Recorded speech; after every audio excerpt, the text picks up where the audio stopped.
tout cas à toutes et à tous pour cet atelier.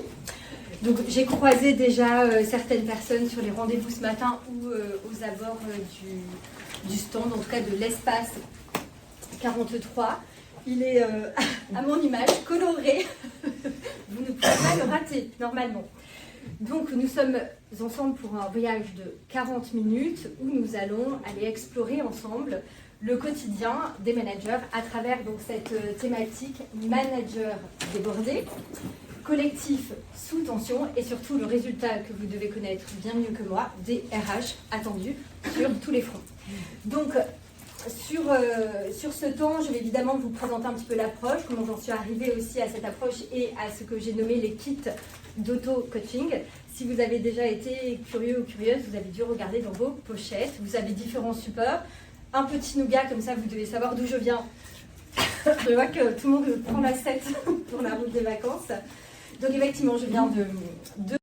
Donc nous sommes partis sur ce premier constat, évidemment, avec peut-être une phrase que vous avez très peu entendue. Un appel, le téléphone sonne, lundi 9h10.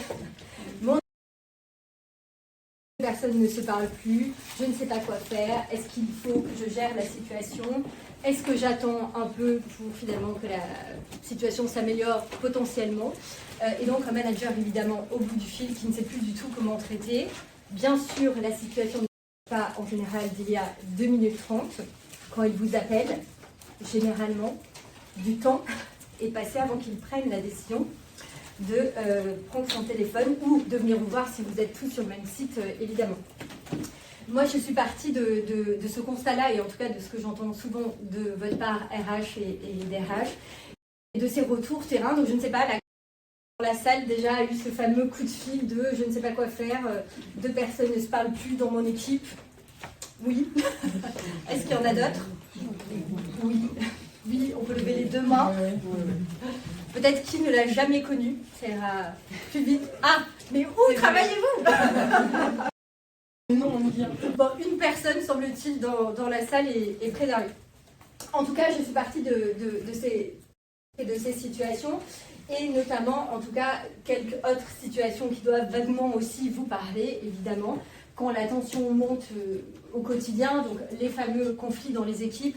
C'est jamais des grandes portes qui claquent, évidemment, et des hurlements, comme on pourrait le retrouver peut-être dans des situations plus privées.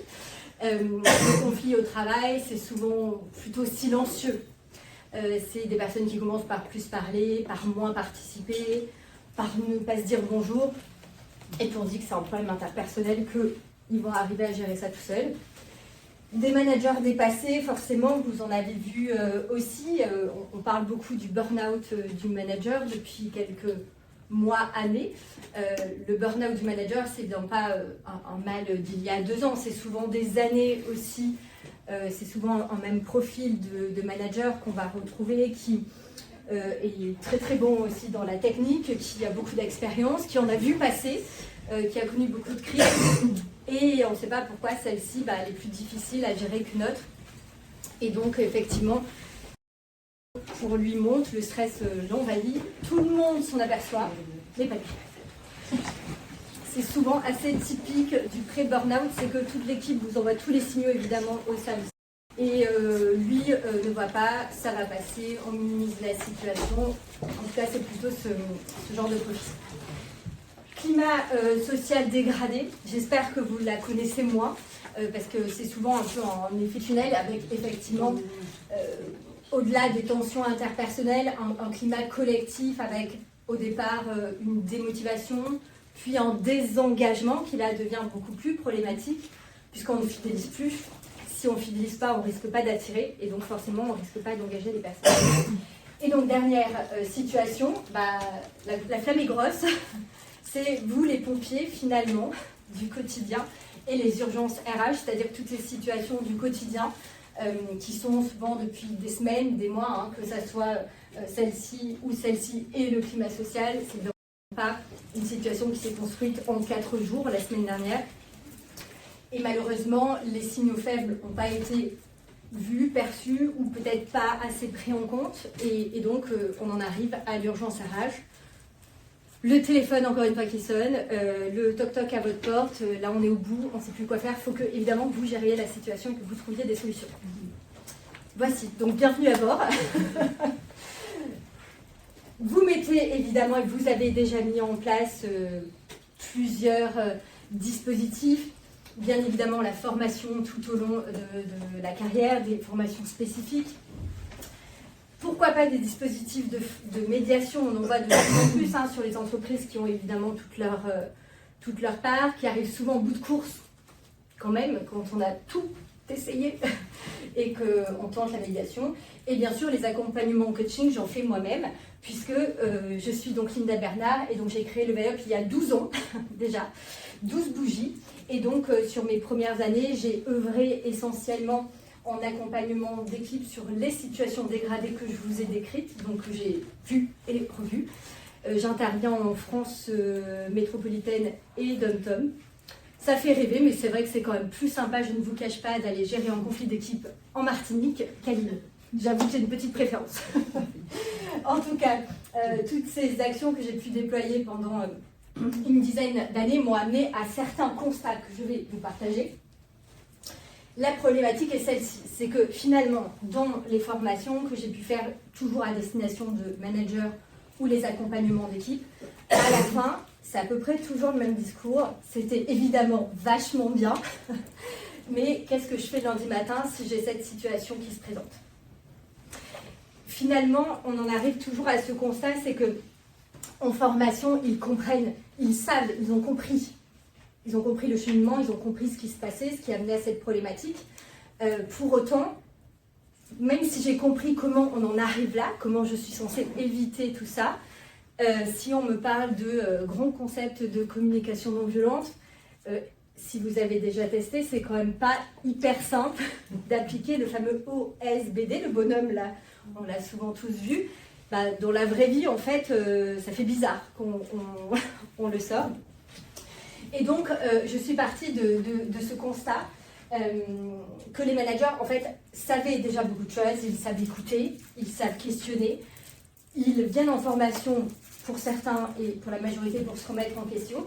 Mais finalement, il y avait ce chaînon qui me paraissait manquant entre formation et coaching, qui sont deux dispositifs évidemment très importants, mais des outils pour agir concrètement au quotidien. C'est-à-dire quand je me retrouve dans la situation, qu'est-ce que je dis, qu'est-ce que je fais, et c'est souvent là d'ailleurs où c'est vous qui allez être l'outil, leur outil pour agir.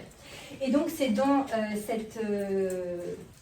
ces prémices, dans cette idée-là, que j'ai créé ce que j'ai appelé, puisque le concept n'existe pas en tant que tel, des kits d'auto-coaching. Donc le principe du kit, je vais évidemment vous l'exposer.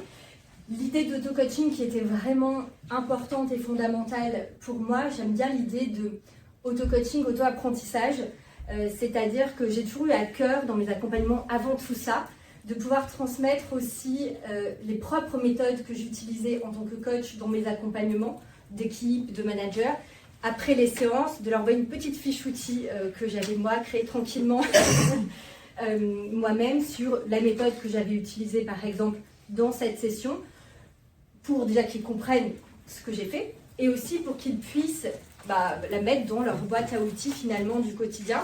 Et si le cœur leur dit, s'ils en ont envie, ils peuvent aussi se la réapproprier, l'utiliser eux-mêmes finalement dans leur propre quotidien.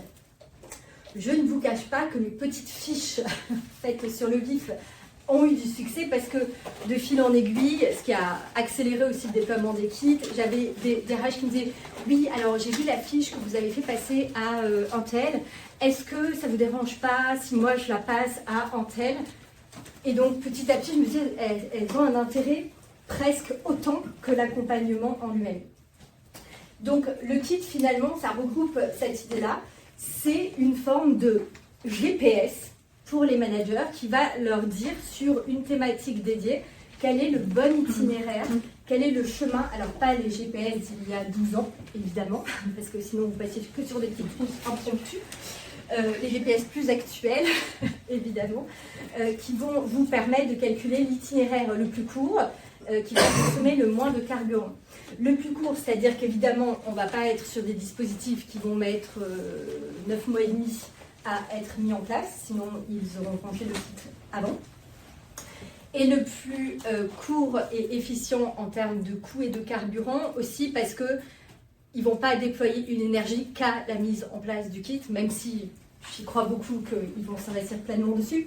Il y a quand même leur réalité, ce n'est pas leur seule priorité évidemment. Donc un kit est toujours constitué de toutes ces étapes-là. Premièrement, un parcours obligatoire e-learning parce que c'est des dispositifs de formation. On est Calliope, donc c'est des dispositifs qui rentrent en compte dans la formation continue. Et ensuite, il y a deux supports qui sont vraiment principaux, que voici. Donc ça, c'est le premier bébé de la gamme que j'ai appelée Coach-moi si tu peux. Donc le nom veut tout dire. Et donc nous avons ces deux éléments très importants. Donc ici, c'est le guide manager incollable.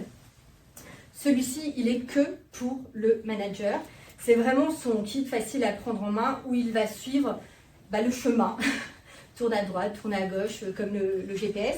Et donc, il va avoir toutes les phases, évidemment, de préparation pour la première, parce que la première est toujours très importante. Et ensuite, toutes les étapes pour ce premier, la thématique, c'est mener des séances d'intelligence collective avec son équipe. Je suis partie de ce premier constat qui était assez fort. J'ai travaillé dans différentes grandes écoles de coaching, notamment sur Paris. Et il y avait beaucoup de managers, il y avait beaucoup de RH et d'RH aussi dans ces parcours. Mais finalement, un petit peu de déception des fois sur la fin du parcours de 6 mois de formation, de montants que vous avez certainement dû passer. Et donc d'un coup qui n'est peut-être pas maîtrisé par rapport au rendu qu'ils espéraient, puisque finalement sur un titre de manager coach RNCP, aujourd'hui on forme tout type de manager, tout secteur et sur toute problématique. Ce qui est évidemment compliqué. Encore une fois, on arrive sur le terrain. Moi, la première, je ne me cache pas. Quand j'ai fait ma formation de coaching il y a 15 ans, mon premier coaching, il n'était pas merveilleux, parce qu'en fait, il nous manque des choses, ça nous paraissait très simple sur le papier. Et puis, quand on est devant la personne, comment on pose une question puissante, en fait, oui, c'était vachement bien de le faire en salle, en école, mais là, maintenant, à l'instant, ça devient plus difficile. Donc, ce premier kit, il répondait à ce besoin, en tout cas pour les managers, de pouvoir avoir non pas une posture de manager-coach, parce que ça, c'est pas moi, mais de pouvoir utiliser et démocratiser, en fait, des outils, des méthodes de coaching pour des thèmes et des besoins très ponctuels dans leur quotidien. Donc, ils ne vont pas devenir des coachs en puissance. Ils vont pouvoir doser et utiliser des outils de coaching très pragmatiques, clés en main, pour pouvoir effectivement créer une séance d'intelligence collective inspirée du modèle du co-développement, finalement, si ça vous parle comme méthode. Donc, l'intelligence collective, ça sert à quoi? Pour moi, c'est pour répondre aux 3 P, pour parler et imaginer un projet, pour parler d'une préoccupation qu'on a ou pour résoudre un problème. Et donc, dans le support, vous pourrez les consulter évidemment à la fin, dans le support manager, il a toute la trame pour mener sa séance en autonomie d'1 heure à 2 heures, avec les étapes à dérouler, le cadre à tenir, le timing, qu'est-ce qu'il faut dire, la posture, etc. Et puis, deuxième élément, ici, l'annexe pour l'équipe, ça c'est plutôt un carnet pour appuyer sur OK, je veux bien. Alors, et voilà, vous allez être mon sauveur. Il faut trouver le OK. Vous avez 26 secondes. Parfait, bravo. Donc, je reviens, j'avais changé en me disant que ça allait améliorer la situation, mais non. Donc, le cahier l'annexe, qui est vraiment fait pour les collaborateurs, pour qu'ils puissent eux aussi participer, toujours avec cette notion de auto-coaching, et apprendre finalement à poser des questions, apprendre à ouvrir un dialogue, ne pas juger immédiatement, ne pas être dans le conseil, ne pas être dans la prescription tout de suite. Et donc, l'équipe a son support aussi pour pouvoir performer. Et bien sûr, il y a des fiches outils associées qui sont téléchargeables à l'infini. puisque l'idée c'est qu'à chaque étape, on se facilite la vie à chaque fois. Et donc, si je dois faire un tableau de synthèse, le tableau est déjà fait, vous avez juste à mettre les éléments à l'intérieur. Vraiment, on a travaillé à optimiser énormément l'ensemble pour que ça soit le plus fluide et autonome possible, à la fois pour le manager et pour son équipe. Donc, qu'est-ce que ça change et qu'est-ce que ça apporte? Différents éléments, évidemment pour vous, RH, et pour les managers. On va commencer par le public manager, qui est plutôt le public qui va utiliser d'abord ce kit. Évidemment, un cadre clair et assuré. On sait qu'ils aiment bien avoir des outils, des boîtes à outils et des instructions claires à utiliser. Avec tous les outils, encore une fois, les fiches outils associés, c'est-à-dire que je n'ai pas à refaire en plus quelque chose, puisque c'est toujours le problème, c'est que si je veux utiliser un outil, qu'il faut que je construise la trame, qu'il faut que je fasse le fichier, déjà en général, je n'ai pas commencé et je ne le ferai pas. Une méthode évidemment pas à pas pour animer les échanges et bien sûr la capacité, enfin, d'agir concrètement dès lundi matin parce que j'ai le kit avec moi et j'ai toutes ces étapes et méthodes. Je prends un exemple tout simple qu'on partage beaucoup avec ce kit, c'est qu'en fait le fameux brainstorming. Bon, on voit tous de quoi il s'agit, mais en fait brainstormer, là, quelqu'un rentre dans la pièce, faites un brainstorming. Bon, on s'aperçoit, si on l'a testé comme ça sur le fil, que ça opère pas comme un petit coup de baguette magique et qu'en fait, il faut quand même amener le brainstorming d'une certaine façon, créer une énergie, parce que sinon on se retrouve avec le soufflet qui retombe, personne ne participe et là, le malaise. Et donc évidemment, le manager, il va se dire, ça sert à rien le brainstorming, je n'en referai jamais.